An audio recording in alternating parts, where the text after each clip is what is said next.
देश नीति, केवल सच्ची और पक्की खबरें।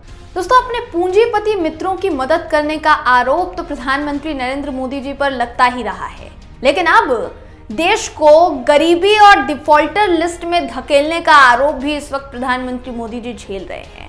और ऐसा नहीं है कि फैक्ट्स नहीं बताए गए हैं, तथ्य नहीं बताए गए हैं।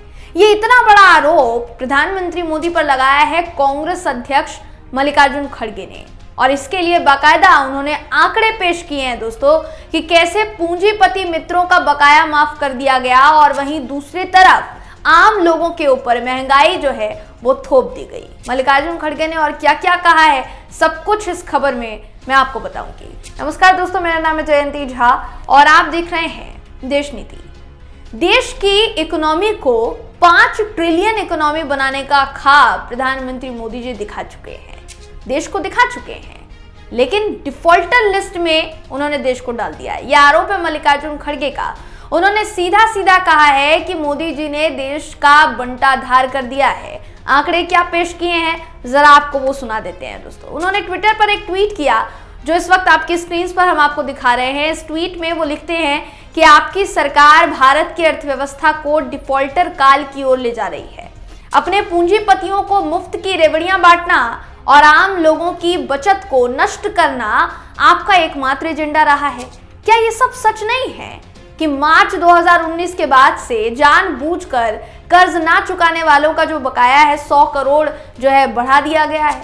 आपकी सरकार ने पिछले 9 वित्तीय वर्षों में 14.56 लाख करोड़ रुपए का एनपीए माफ नहीं किया है क्या? आपकी सरकार दोषी है। नीरव मोदी, मेहुल चौकसी, विजय माल्या, जतिन मेहता ऐसे गंभीर आर्थिक अपराधियों की मदद करना, लूटो और भारत से भाग जाओ, कमरतोड़ मूल्य वृद्धि थोपना, आम लोगों की बचत को डुबाना, जबकि भारी आर्थिक विषमता पैदा करना। जब हताश किसान मदद के लिए चिल्लाते हैं तो भाजपा उनका ऋण माफ करने से इनकार कर देती है, लेकिन जब धन कुबेर मित्र कर्ज माफ करना चाहते हैं तो आपकी सरकार का एक पल में आपकी सरकार जो है वो बाध्य हो जाती है और कर्ज माफ कर देती है। 2024 आने दीजिए और भारत के लोग अर्थव्यवस्था पर आपके जो हमले किए गए हैं आपके द्वारा, उस हमले का जवाब आपको अच्छी तरीके से देंगे। ये सीधे तौर पर आरोप लगाया है दोस्तों कांग्रेस ने, और ये पहली दफा नहीं है जब कांग्रेस अर्थव्यवस्था को लेकर मोदी सरकार को घेर रही है दोस्तों। इससे पहले भी बहुत सी ऐसी चीजें, बहुत से ऐसे पहलू सामने लेकर आई है कांग्रेस, जिसके जरिए उसने प्रधानमंत्री मोदी पर अर्थव्यवस्था को लेकर, साथ ही अपने पूंजीपति मित्रों की मदद करने को लेकर बहुत से आरोप लगाए हैं। राहुल गांधी का हाल ही का आरोप तो आपको याद होगा ही।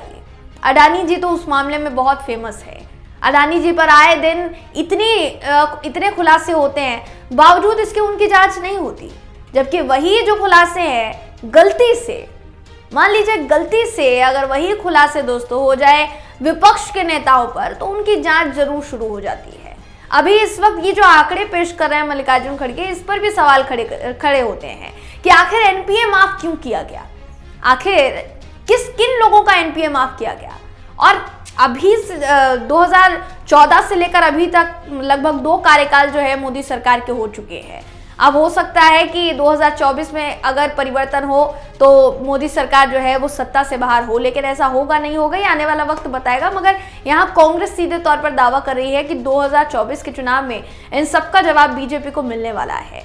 देखिए दोस्तों, अडानी जी की मदद करने का आरोप तो प्रधानमंत्री मोदी पर लगता ही आया है, उनकी सरकार पर लगता आया है। बीते दिनों राहुल गांधी ने 32,000 करोड़ के घोटाले का खुलासा किया था, और वो जो खुलासा है उन्होंने आधार किसको बनाया था, उन्होंने फाइनेंशियल टाइम्स की रिपोर्ट को आधार बनाते हुए दावा किया था 32,000 करोड़ का घोटाला जो है वो अडानी जी ने किया है।